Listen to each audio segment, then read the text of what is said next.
Um dia de novo para quem chegou depois também, em especial. Bom, eu sou o Neco, boa tarde, desculpa.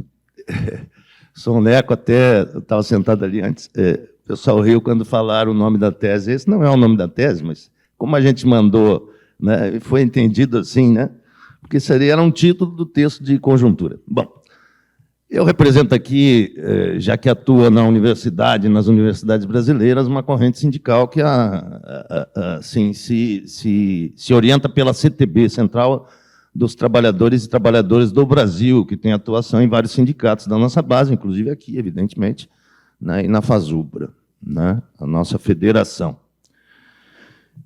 Eu estava escutando e eu tinha lido, evidentemente, as teses, né. Nós temos inúmeras concordâncias.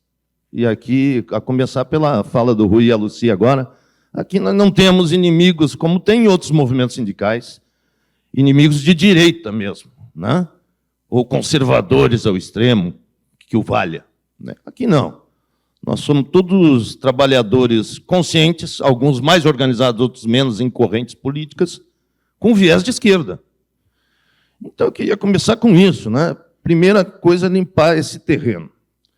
Segundo, desse ponto de vista, né, eu gostaria aqui de expor algumas questões que nos parecem importantes nesse momento. Porque, diferente de 10 anos atrás, e aí eu concordo, teríamos ter feito outros congressos nesse intermeio, né, e que a gente passou, e o Rui foi bem didático nisso, por toda uma modificação. Passamos, e aqui eu acrescentaria aqui na nossa universidade uma reitoria de direita, bolsonarista, negacionista. Vejam bem, foi tudo isso. No meio da pandemia, o reitor anterior nem máscara usava. Demorou para se fazer protocolos e tudo mais, teve que, né, a comunidade acadêmica, através de vários, inclusive nosso sindicato, né, reivindicar as questões. E depois, na enchente também, foi a mesma coisa. Né?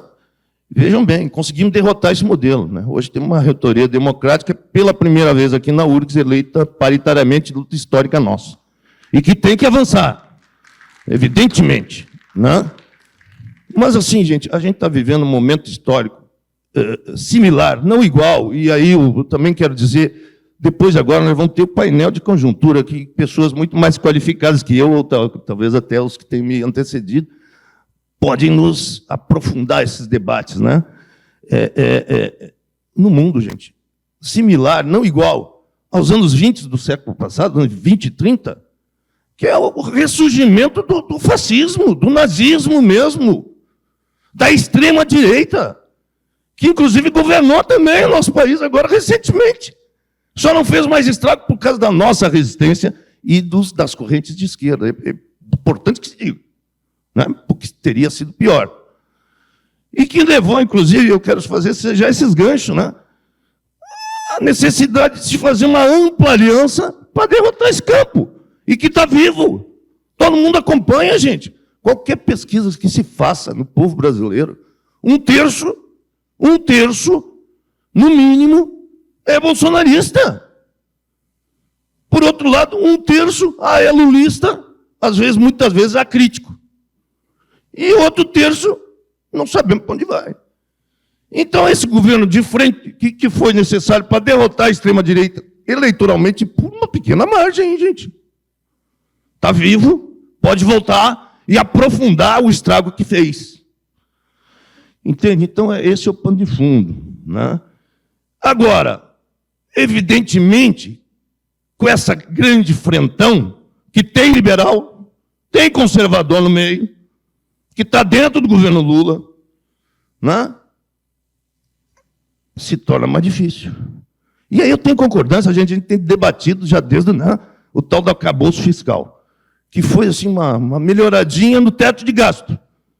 Mas continua sendo entrave essa política econômica. Muita gente discutiu aí até no fim do ano passado. Não, mas é o Banco Central, que é independente, e está atrapalhando. Trocou o nome do Lula, nome da Dilma, como é que Galipo? Terceira subida de taxa de juros. que rebenta a nossa economia nacional. Vamos 5 ver minutos. se o governo... Oi? 5 minutos. Já deu 5. Tem mais? Puta merda. E eu estava reclamando que era muito tempo. Mas vejam, então, gente, esse é o pano de fundo. Né? E, evidentemente, nós estamos um Congresso, o Congresso mais conservador, mais reacionário da história. Vejam o caso do Glauber. E eu quero propor aqui, já nessa primeira plenária, que a gente tire uma manifestação solidária ao companheiro Glauber. Porque não é possível cassação política. Enquanto os vagabundos, e eu tenho que chamar assim, da extrema-direita toda hora ameaçam que o presidente tem que matar o Lula. E nada acontece. O cara, porque deu um chute na bunda de um sem-vergonha do MBL, que foi lá para provocar e xingar a mãe dele que estava doente. Sabe? Daí, caçado. Não, é porque ele enfrenta o antigo presidente da Câmara, do Senado. Sabe? É isso, gente. Então, esse é o pano de fundo. E na nossa universidade, nas nossas universidades, é continuar lutando para democratizar ainda mais. Né? Avançar nas nossas conquistas. Falaram aqui de vários temas que nós vamos debater. É 30 horas, é PGD, é trabalho remoto, é isso e aquilo. Nós temos que ter opinião central do nosso sindicato, da nossa organização, que esse é o nosso instrumento. E aí eu pulo para o último ponto. Para isso, gente. E aqui, ó, gente, evidentemente que independência de partido, de religião, de administração, de governo, isso para mim é princípio, eu não preciso nem botar em tese isso.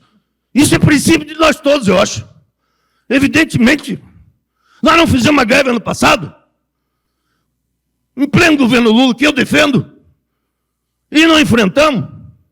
E tem problema ainda no nosso problema da carreira, da reestruturação. E aí eu quero dizer, não é verdade, é meia verdade, digamos assim, não estou dizendo que é mentira. Né? Alguém falou aqui que a gente fez greve só defensiva. Não, senhor!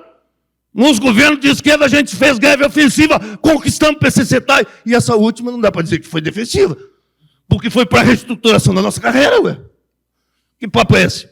Nós fizemos greve defensiva lá no Fernando Henrique, no Temer nem fizemos nem do Bolsonaro, porque não tivemos força para isso.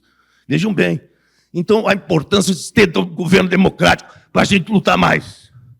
E aí, é preciso que o nosso sindicato seja o mais democrático possível. Você sabe que no último congresso há 10 anos atrás, e a SUG viveu 25 anos de proporcionalidade, enquanto sindicato de fato. Já de direito, também já existia, de certa forma... 8 minutos. Para concluir, então nós pensamos que temos que repensar. Nós tivemos agora essa experiência de 10 anos. Melhorou? Na nossa opinião, gente, não é essa formulinha, não é a fórmula simplesmente ser proporcional ou majoritária que resolve o problema da democracia. Tem vários sindicatos da nossa categoria e fora delas que são majoritários, mas são mais democráticos. E que tem mudança como é que se diz? De governança. Aqui a experiência que a gente teve, esses últimos 10 anos, ficou praticamente o mesmo grupo.